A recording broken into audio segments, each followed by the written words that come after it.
हरिओम श्रीराम अंबज्ञ नाथ सवेद नाथ सवेद नाथ सवेद. दिवाळी वर्षावर किती वेळा येते?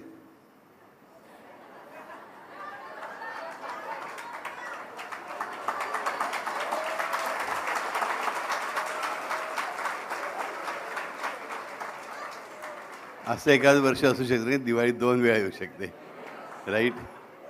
आणि एखादी मोठी महादिवाळी पण असू शकते, राईट.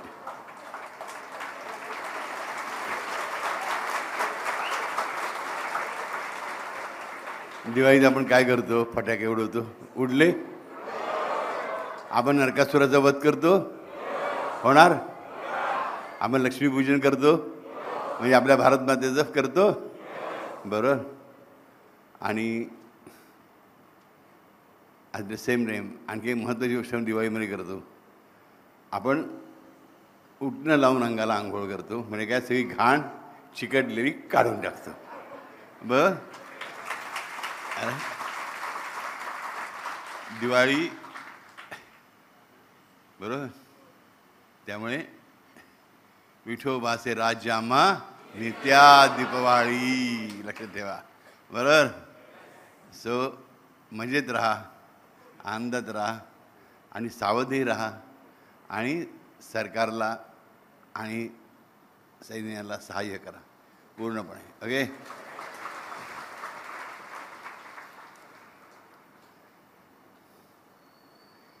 मला खरंच सांगतो, जेव्हा चीनचं वार झालं चीनशी, तेव्हा मी लहान होतं, पण जाणतं होतं, अगदीच काय अनभिज्ञ नव्हतं, कळत होतं काय चाललं आहे काय नाही काय नाही. भारत हरत होता, मग जिंकायला लागला.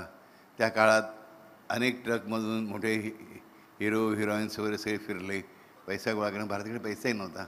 त्यातून मग शस्त्र घेतली, मग परत लढा सुरू झाला, बाबा परत मिळवला. मग 65चं युद्ध आलं. आम्ही 5वीमध्ये होतो आणि जरा जास्त कळत होतं, बातम्या ऐकायला मजा वाटत होती, बरं एक महिन्याची गप्पा मारायला आनंद होत होता. नंतर 71चं वार झालं, त्याचा चांगलाच मोठा होता. 99चं कारगिल झालं. आणि आता चालू आहे ते काय, युद्ध नाही आहे खरं म्हणजे. ते मार खात आहेत आणि खात राहणार.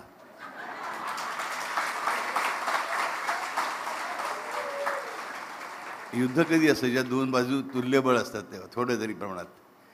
इकडे म्हणजे अगदी दरिद्री, थर्ड क्लास, डाऊन मार्केट, भुखे नंगे भिकारी, अशा लोकांचं राष्ट्र. त्यांचे तसेच पंतप्रधान त्याच लायकीचे सेनाप्रमुख.